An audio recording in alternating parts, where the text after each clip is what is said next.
What up, what up, what up? It's Friday.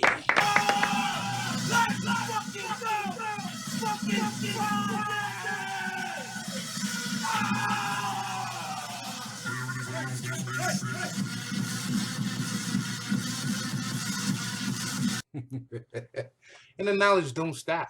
The knowledge does not stop. We actually going to get into part 2 of what I called Banking is Bullshit. Let us begin. This is that bullshit.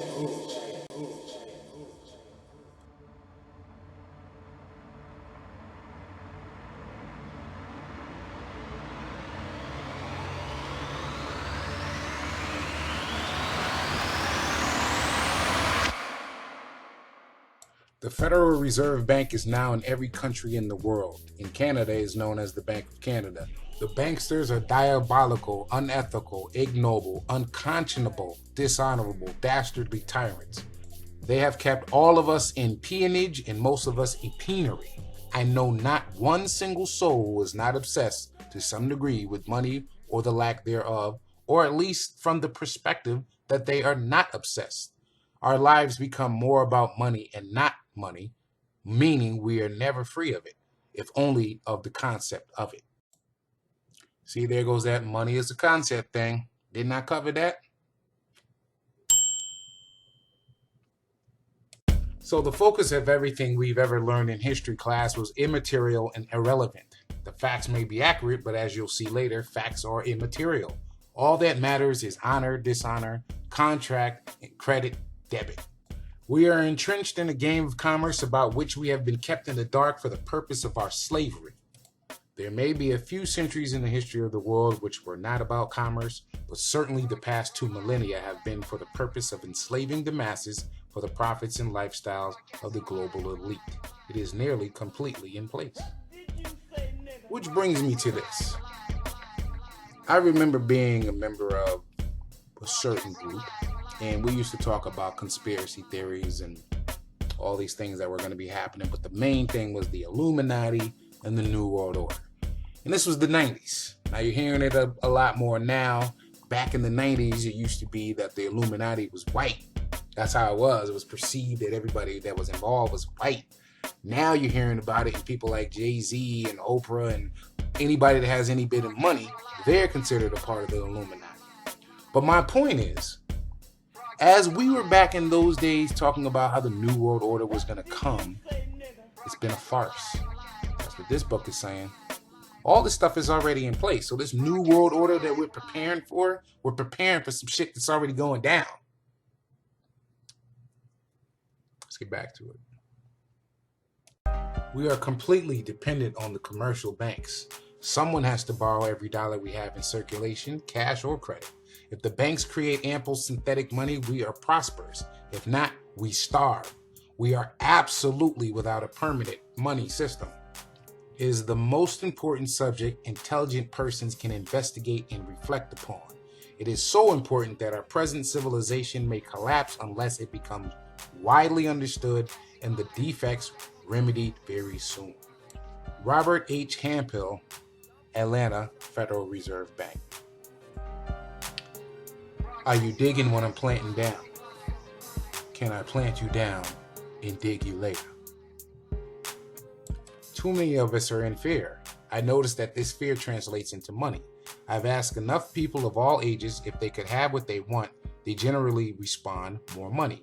When people have what they believe to be a problem, they tend to want to fix the effect as opposed to the cause. They talk about getting a second job or getting another member of the family out to work or borrowing money in order to make ends meet. Did any of these frantic individuals ever sit down and ask, why don't we have any money? If they did, the answer they came up with is the one with which we are programmed every day, which is Canadians and Americans are spending way beyond their means and going into serious debt. This is utterly false. Most feel guilt, and since they believe that they themselves to be the cause of the problem, they do what they can to put a band-aid upon the effect instead of investigating the cause. None of what you have been led to believe about national or personal debt is true. You have been conned by masterminds of banking. I ask you again to keep in the back of your mind that this is all by design. A brilliant design to confiscate the property, land, cash, assets, and the ostensible intrinsic value of the people of the world, our labor, for the sole purpose of controlling us. Yes. Yes. See, people don't understand that money, they say money is the root of all evil, and it might be depending on what side of the game you're on, but the fact of the matter is, as they say, money makes the world go round, and you believe this, you become controlled. Think about the times that you were broke, at your brokest. Even if you got a lot of money now, even if you came into money, at some point you were at a low point financially. Think about the things that you did and how much fun they was and how they were more memorable. Okay?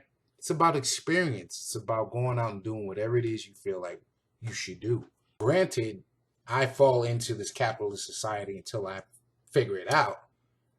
One thing that I don't fall victim to is slavery of any type.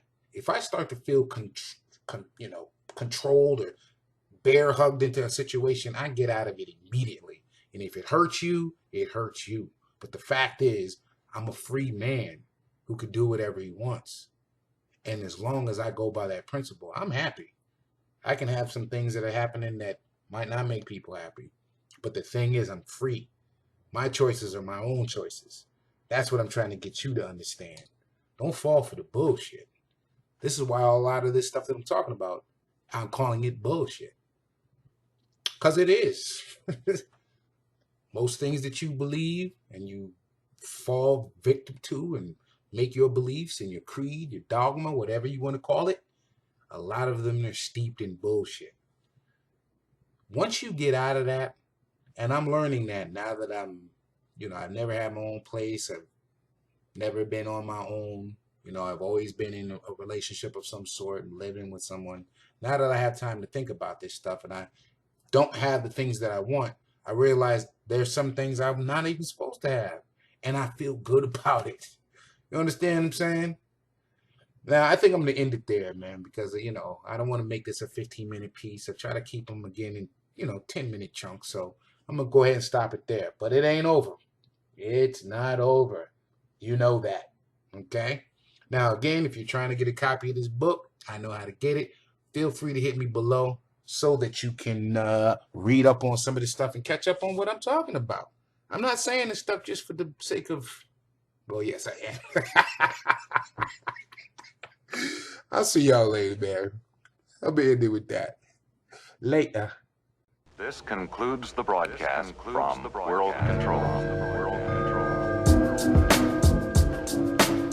Let's pretend like this never happened.